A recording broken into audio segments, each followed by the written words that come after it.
Taoiseach, there's been a suggestion from the government that the problem with the policing on Thursday night in Dublin was that the Gardaí are in some way hesitant about the use of force.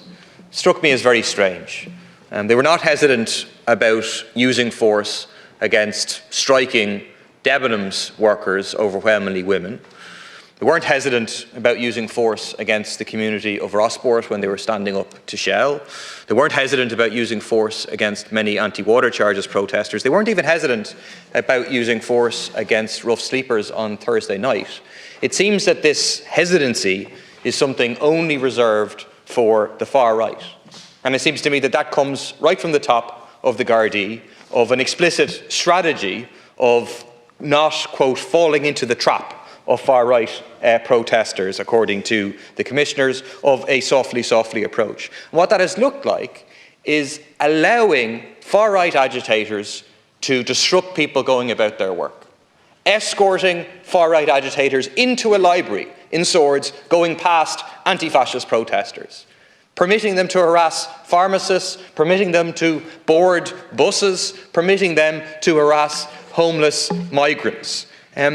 No new laws are needed. It's not a question of new hate speech laws. It's not a question of facial recognition technology. The people who incited the riot on Thursday night did so in their own names on social media and are extremely easily identifiable. There are people now mounting checkpoints in Dromahare in Leitrim asking people for their passports. That is not legal right now, and the Gardaí should be stopping that. And certainly last Thursday, I spoke at a business lunch, was back in the office that afternoon, and news was coming through of the terrible stabbing events in Parnell Square. And the moment I heard that it was being reported that the assailant was an Algerian national, I was concerned that there was going to be big trouble, and was in touch with the Minister for Justice about that within moments. I think putting about that information was very irresponsible, quite frankly, extremely irresponsible. And what we know now is that some of the victims come from a migrant background. We know that many of the people who intervened to save lives and stop it from being worse were of a migrant background. And while the current suspect is from a migrant background, more than 20 years in the country, an Irish citizen, not known to the Department of Social Welfare, and the more and more we find out about it, the more and more it is hard to understand exactly what happened, but we need to find out what did and why. Just in relation to Deputy O'Sullivan's question on the use of force,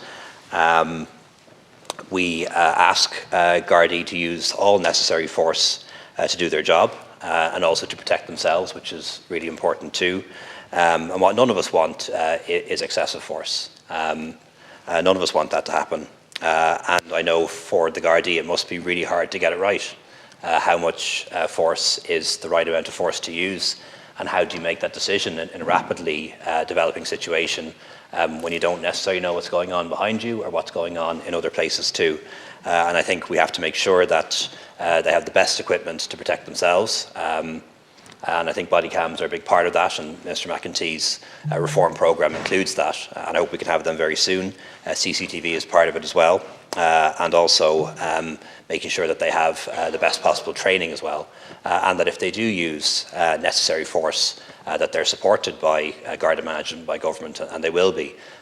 But I don't want anyone to get this wrong. If excessive force had been used, and thankfully it wasn't, we'd probably be having a different conversation today.